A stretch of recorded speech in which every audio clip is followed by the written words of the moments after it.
రాష్ట్రంలో జరుగుతున్న వైద్యుల బదిలీలు ప్రభుత్వం జారీ చేసిన జీవో 38 నిబంధనలకు అనుగుణంగా జరగడం లేదని వైద్యులు తీవ్ర ఆగ్రహం వ్యక్తం చేశారు. గాంధీ ఆసుపత్రి వద్ద తెలంగాణ వైద్యుల సంఘం ఆధ్వర్యంలో నిరసనకు దిగారు. జీవో 38 ఆధారంగా వైద్యుల బదిలీలు జరిపి తమకు న్యాయం చేయాలని నినాదాలు చేశారు. జీవో 38లో పేర్కొన్న అన్ని నిబంధనలను ఖచ్చితంగా అమలు చేయాలని ప్రభుత్వాన్ని కోరారు. జీవో 38ను పూర్తిగా అమలు చేయకపోతే రాష్ట్ర వ్యాప్తంగా వైద్య సేవలను నిలిపివేయడానికి కూడా వెనుకాడబోమని ప్రభుత్వాన్ని హెచ్చరించారు. దీనిపై మరింత సమాచారం మా ప్రతినిధి రమ్య అందిస్తారు. వైద్య ఆరోగ్య శాఖలో ట్రాన్స్ఫర్లకు సంబంధించి జీవో నెంబర్ MS-38ని ఖచ్చితంగా అమలు చేయాలని చెప్పి డిమాండ్ చేస్తూ TGGDA వైద్యులంతా కూడా ఆందోళన బాటపట్టారు. నేటి నుంచి ఓపీ అదేవిధంగా ఎలక్టివ్ సేవలు బంద్ నిర్వహిస్తున్నట్టు కూడా ప్రకటించింది. ప్రస్తుతం గాంధీ ఆసుపత్రిలో మనం ఉన్నాం. ఇక్కడ వైద్యులు ఉన్నారు, వాళ్ళని అడిగి తెలుసుకుందాం ప్రధానంగా వాళ్ళ డిమాండ్లు ఏంటని. సార్, ఇప్పుడు ఈరోజు మీరు సమ్మె అయితే చేపడుతున్నారో దానికి సంబంధించి ప్రధానంగా మీ డిమాండ్లు ఏంటి? యాక్చువల్లీ సమ్మె ఎందుకు చేయవలసి వస్తుందంటే అన్ని departments almost all except health department first మంత్లో కంప్లీట్ చేశారు ట్రాన్స్ఫర్స్. మాది కంప్లీట్ చేయలేదు, మంత్ ఎండింగ్లో స్టార్ట్ చేశారు, ఇంకా కంప్లీట్ కాలేదు. అంతా అగమ్య గోచరంగా ఉంది అందరికీ కూడా. ఆఫ్లైన్ చేయమంటే చేయట్లేదు. తర్వాత 38లో ఉన్న ప్రతి లైన్ టు లైన్ మేము ఫాలో కమ్మంటున్నాం. మేము స్పెషల్గా ఏది గొంతెమ్మ కోరికలు కోరట్లేదు. ప్రతి 6C అని ఉంది, 6A BC అన్నీ ఉన్నాయి, అవన్నీ సాల్వ్ చేయమని అడుగుతున్నాం. తర్వాత ఇప్పుడు రిక్వెస్ట్ ట్రాన్స్ఫర్స్ పెట్టుకున్నారు. 3 years వాళ్ళు, తర్వాత 3 years తక్కువ ఉండేవాళ్ళు, వాళ్ళకి ఏదైతే ప్లేసెస్ పోస్టింగ్ ఇచ్చినప్పుడు వాళ్ళ ప్లేసెస్ ఖాళీ అవుతాయి. ఆ ఖాళీని అరేంజింగ్ వేకెన్సీస్లో చూపించాలని కోరుతున్నాం. దీనికి ఎన్నిసార్లు అడిగినా ఆన్సర్ లేదు. సో అటువంటప్పుడు ఈ కంపల్సరీ బయటికి పోయే వాళ్ళకు ఆప్షన్స్ ఇస్తే దే విల్ బి బెనిఫిటెడ్. అది చాలా ఇంపార్టెంట్ థింగ్. సో అందుకని మేము మా మాట ఎవరు వినట్లే. హెల్త్ మినిస్టర్ గారు మేము ఎన్నిసార్లు కలిసినా అయిపోతుంది అని చాలా మంచిగా మాతో మాట్లాడుతూ చెప్తున్నారు. బట్ కిందికి వస్తే మాత్రం కావట్లేదు. అది ఎందుకు కావట్లేదు అనేది మాకు అర్థం కావట్లేదు. దానికోసం మెయిన్గా ఇక్కడ గాంధీలో మేము పేషెంట్లకు ఎటువంటి ఇబ్బంది కలగకుండానే మా కార్యక్రమాలు చేస్తున్నాం. మా వాళ్ళు చేస్తున్నారు సర్వీసెస్. అయితే మొత్తం TGGDAలో ఎంతమంది సభ్యులు ఉంటారు? రాష్ట్ర వ్యాప్తంగా ఈరోజు సమ్మె చేస్తున్నారు కాబట్టి ఇప్పుడు గాంధీ ఉస్మానియా లాంటి దాంట్లో పీజీలు ఉంటారు, కొంత ఇబ్బంది లేకపోవచ్చు. కానీ డిస్ట్రిక్ట్ ప్లేసెస్లో ఉన్న ప్రాంతాల్లో కొంత ఇబ్బంది ఏర్పడే అవకాశం ఉంది. దాని గురించి మీరు ఏమంటారు? మొత్తం ఈ సభ్యులు అసలు ఎంతమంది? సమ్మె ఈరోజు మొదలైంది. ఇది క్రమక్రమంగా దీని తీవ్రత అనేది పెరుగుతూ ఉంటుంది. కాబట్టి ప్రభుత్వము దాన్ని దృష్టిలో పెట్టుకొని ప్రజలకు ఇబ్బందులు కలగకుండా ఉండాలంటే డాక్టర్లకు ఉన్నటువంటి సమస్యల్ని వెంటనే పరిష్కారం చేయాలి. జీవో 38ని పూర్తి స్థాయిలో అమలు చేసినప్పుడే డాక్టర్లకు పూర్తి న్యాయం అనేది జరుగుతుంది. ఎస్పెషల్గా సూపర్ స్పెషాలిటీ వైద్యులకు సంబంధించి రాష్ట్ర వ్యాప్తంగా సుదూర ప్రాంతాల నుంచి హైదరాబాద్కి వస్తారు. గాంధీ ఉస్మానియాలోనే సూపర్ స్పెషాలిటీ వసతులు కానీ ఇన్ఫ్రాస్ట్రక్చర్ కానీ ఉంది.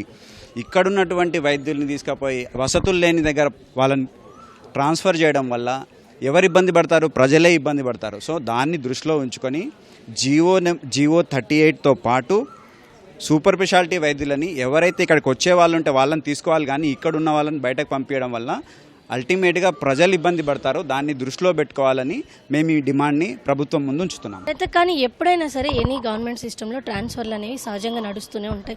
ఎందుకని ఈసారి ఈ ట్రాన్స్ఫర్స్ని ఇంత వ్యతిరేకించడం జరుగుతుంది? ప్రధానంగా రెండోది TGGDAకి సంబంధించి కొన్ని ఎగ్జామ్షన్స్ ఇవ్వాలని మీరు డిమాండ్ చేస్తున్నారు. అయితే డాక్టర్ ఫెటర్నిటీలో ఉన్న మరికొంతమంది ఏ సంఘాలకి ప్రాథమికంగా గుర్తింపు లేదు, ఎందుకు వాళ్ళకి ఇవ్వాలనే ప్రశ్న కూడా వస్తుంది. ఈ రెండింటికి మీరేమంటారు? జియో ఎందుకు మీరు వ్యతిరేకిస్తున్నారు? ఎందుకంటే వాళ్ళు జీవో 38 ఫాలో అవుతలేరు. సింపుల్. వాళ్ళు జీవో 38 ఫాలో అయితే మేము ఎందుకు వ్యతిరేకిస్తామండి? మాకేం అవసరమే లేదు. జీవో 38 యథాతథంగా వాళ్ళు ఫాలో అయితే దాంట్లోనే చాలా అంశాలు ఉన్నాయి. ఎన్ని అంశాలు ఉన్నాయి?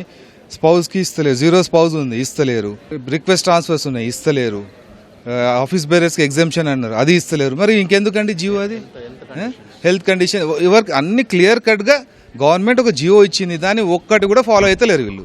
మరి వ్యతిరేకించకుండా ఏం చేయాలి చెప్పండి మీరు? ఇన్ని రోజులు ఆగారు, చాలా వినతులు ఇచ్చారు, ఇప్పుడు సమ్మె బాట పట్టారు.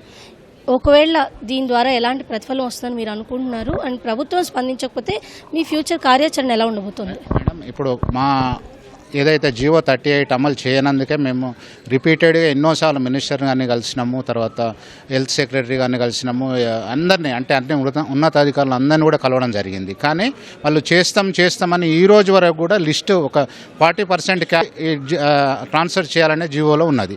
ఇప్పటివరకు కూడా 40% క్యాపింగ్ ఎవరెవరికి వస్తుంది, అంటే ఎంతమంది స్పౌజ్ ఉన్నారు అందులో, అవన్నీ కూడా చేయాలి కదా. దాన్ని బట్టే ఎవరైతే ట్రాన్స్ఫర్స్ ఆప్షన్స్ ఇస్తారో ఆ ఆప్షన్స్ పెట్టుకోవడానికి అవకాశం ఉంటుంది.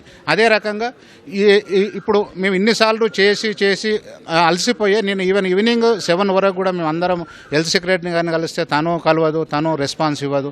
ఈ తెలంగాణ వచ్చిన తర్వాత తెలంగాణ గవర్నమెంట్ డాక్టర్స్ను అవమానపరచడం అనేది మాకు నిజంగా కూడా బాధ అనిపిస్తుంది. ఇది మేము చాలా తీవ్రంగా ఖండిస్తున్నాం.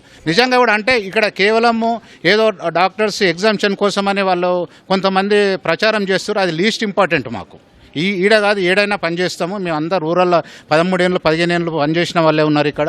అందుగురించి అని దాన్ని కాదు అంటే ఏదైతే జీవో 38 ప్రభుత్వమే కదా అది నిర్ణయించింది, ఐఏఎస్లే కదా జీవో 38ని చేసింది, వాళ్ళే అమలు చేయాలి కదా. వాళ్ళు అమలు చేయనప్పుడు నిజంగా కూడా వాళ్ళ ఇన్ఎఫిషియన్సీ అనిపిస్తుంది. సార్ అయితే మొత్తం అసలు మీ మెంబర్స్ ఎంతమంది ఉంటారు?